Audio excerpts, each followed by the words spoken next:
First up, we have talk over. This phrasal verb is about discussing something thoroughly, often in a meeting. For instance, let's talk over the compliance issues before our audit. It's all about detailed, comprehensive conversation. So next time you're planning a meeting, don't forget to talk over the details. Moving on, we have bring up. This phrasal verb is used when you want to introduce a topic into a conversation. For example, in the compliance meeting, I want to bring up the need for stricter data protection protocols. Remember, it's always better to bring up an issue sooner rather than later. Up next, we have sort out. This phrasal verb means to resolve a problem or misunderstanding.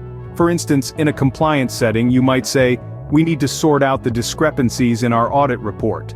So the next time there's a misunderstanding, you know you have to sort it out. Let's now get across to our next phrasal verb. Get across means to successfully communicate or make your point understood. For instance, in compliance meetings, it's crucial to get across the importance of adhering to regulations. So ensure that your message always gets across. Next, we'll cut off to our fifth phrasal verb. Cut off is used when you need to interrupt or end something. For instance, in a compliance meeting, you might say, "Apologies for cutting off, but we need to adhere to our schedule." So if you're running short on time, don't hesitate to cut off. Next in line, we have speak up. This phrase encourages clearer, louder communication. In a compliance context, if you notice a potential violation, you might say, "I need to speak up about a possible breach in protocol." So, don't mumble, always speak up. Finally, we're going to hash out our last phrasal verb. Hash out means to discuss something in detail, especially to resolve an issue. For instance, in a compliance context, you might hash out the intricacies of a new policy.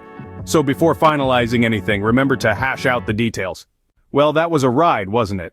We've journeyed through 7 phrasal verbs, each brimming with potential to enhance your communication acumen. From talk over for discussing details, bring up to raise issues, to sort out misunderstandings. We've also covered get across for conveying messages, cut off to interrupt politely, speak up for clarity, and finally hash out to finalize details. Each verb, a vital gear in the machinery of effective communication. And with that, we've sorted out some commonly used phrasal verbs. Until next time, keep practicing.